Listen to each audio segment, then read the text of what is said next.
skiff. Got the old Addison Johnson sticker down here, always. This is my big lake tournament boat.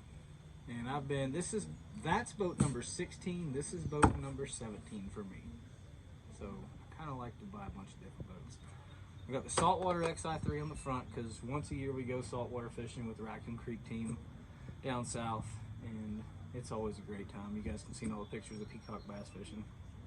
So everybody knows I love to drill holes in boats. First thing I did, 6-inch hole in the front because I wanted to be able to stick my arm in here and mount this motor because they don't make a motor mount for it yet. So I fabricated mine. Second thing, I changed my red and greens. I put them here, put red on this side, green on that side of my motor. Put an SAE plug so that I can just unplug the motor. Eventually I want to have it on the CK1 Venture and the new Shoaly, which you'll see soon. I'll have one on it. I'm not going to talk anymore about that boat. But one thing about these motors, I use a Marinco 80 amp plug. It might be a 60 amp. I forgot. But anyway, this plug is going to keep all my batteries, everything good, all my wiring good. Nothing's going to heat up. I'm not going to have the issues that I keep seeing that all these people are having all the time. I'm a big stickler, and everybody knows that I'm a huge stickler in wiring. I want everything to work. I don't want to get out there and have anything not function right. I don't want butt splices. Everything's soldered. Everything's good. Just make sure everything's going to be legit. So come up here to the hatch. I put another hatch here so I don't have to undo these bungees to get in here. And it makes things a little bit easier. To be honest with you, I put it on the front of this hatch. I should have put it on the back. I had full intentions on doing that, but sometimes you have a brain fart and you just don't do things the way you're supposed to. Inside the hatch is just stuff, like always. But we're gonna go over this. This is the Motor Guide Katana. This is the most weedless prop I've ever seen in my life on every motor I've ever used. If you look at this prop, this is the factory one. This one is way faster, about a mile an hour faster, but catches weeds like you wouldn't believe.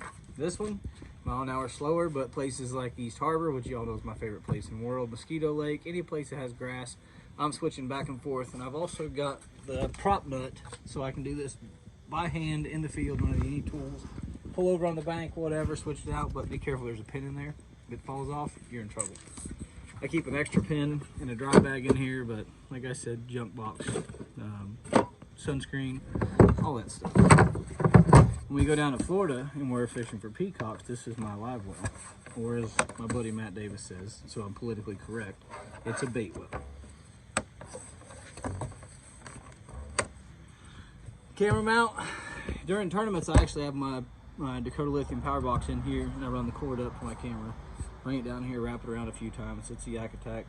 I think that's a Panfish Pro. And then on there, quick release bracket. And then over here we've got tether, pliers, another tether. This one goes to my phone. I actually thought I had my phone in my pocket, but I don't. Where did I set my phone? My wife's pointing, it's back here. In the garage. Oh, it's in her hand. Y'all know, we're just gonna leave it at that. Anyway, I hook my phone up to here, and then I put on this magnetic mount. It's a waterproof case, waterproof phone. A lot of guys are like, that thing holds your phone. So far, 3-footers, Erie, whatever. I've never had it fall off. Ask old Billy Chambers though, I knocked it off one time, and his eyes got about that big around because he thought I was gonna lose the tournament because I kicked my phone in the lake. Come around here, I'll show you this one. I've not put a whole lot of time in this mount, but it's the most reasonably priced Panoptix mount that I've found. It's a Summit mount. I've used it 2 or 3 times so far. I'm really liking it. The adjustability of it's great. It's all telescopic. Just a couple set screws to keep things from moving around too much. I'm really enjoying it. It's cheap.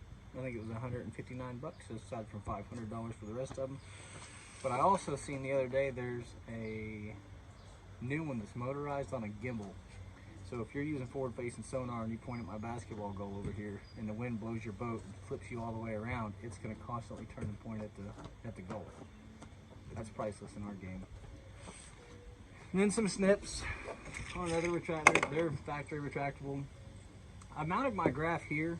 So you can see I've got wires outside, and I didn't like it, so I moved it forward. The Yak Gadget flex stagers, they're on every flex rod stagers on every boat I'll ever own. I'll have a set no matter what. You catch a fish, you don't have to lay your rod in the boat, you toss it on the flex stager and you're done. Nothing to worry about. Mosquito Valley Forge made me this knife. I love it. I've got the snips to cut line, I got the pliers. Sometimes I use a knife, sometimes I don't. In case of an emergency, if I need a knife right now, this is a stainless steel knife they've made. It's been mounted on here since I own the boat. There's no rust. Yeah, Mosquito Valley Forge, MVF on it. Michael Pano makes these. Super nice knife, crazy sharp, but it's held its sharpness since I had it. And he also made this Deck Sheath for it. Zoom in right here. And he put all of these holes in it so it can be tied down to strap. I got it zip tied right there. And it works great. It's nice to have. Always nice to have a knife handy. Then I mounted this switch panel to run all my stuff. I've got LED lights, rigging lights both sides. There's rigging lights inside. I'll show you inside in a minute. The front navigation lights. This switch is Panoptix. We're not going to turn it on right now. So I mounted this switch and I was like, it's a great place for it. My other buddy said, man, you end up kicking that. I said, no way. I was in South Carolina. I kept turning off my Panoptix while I was fishing. I was chasing schools of fish, and you gotta wait 5 minutes for it to boot back up. So I messaged him. He made me this aluminum bracket to keep from kicking this thing off all the time. So that's why it's there. If I ever did it again on another skiff, I'd probably put the switch somewhere over here. Catchboard tether, Blue Fox identifier cards. Man, that thing's filthy. There ain't never been no fish on that thing. The skiff doesn't come with a seat. Put the millennium seat on it, and if you look down in here, I had to put this aluminum plate on it because I might be gaining a few extra pounds in my life. I started sagging the seat, and you can see these scratches, but it's not made for a seat, it's made to stand. So yeah, had to add a little support. Up here I put two starboard plugs to cover the rod holders because they took on water, and I just didn't want to, I didn't use them because I didn't want to mess with them. So back here we got Panoptix runs to the back, goes in through a through hole right here. And then you've got this big old contraption. I took and just needed some PVC, threw some gear tracks on so I can hold my 6 rods. I take my 3700s and I stack 4 of them deep on each side because there's enough room to fit them side by side. So I can fit 8 tackle boxes back here, soft plastics box or bags go up front. And then obviously the busy pole. So check out inside. This is kind of my favorite part.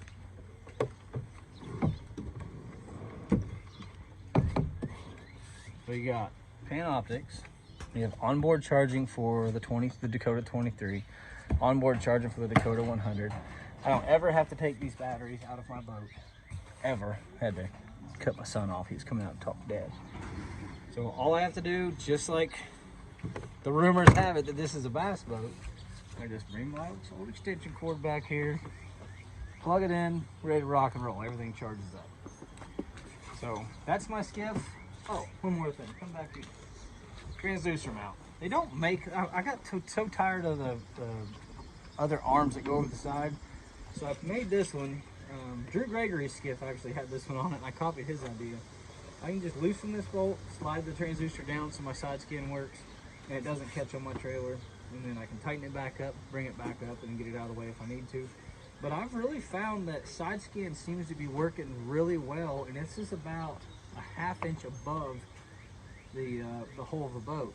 And I've dangled lures out and stuff, and I've looked at trees, and it doesn't seem like it's hitting the hole. Maybe it's because this gap is so big, so it's kind of cutting that angle where it's not hitting the corners. I'm not real sure, but it works great. So I don't have a gas motor on this yet. I plan on it eventually, so this is going to have to relocate, and I'll probably do what most guys do. I'll get the Hobie. I think it's like the claw, the H-rail claw, or whatever it is, and I'll mount it back here. So that's it for my boats.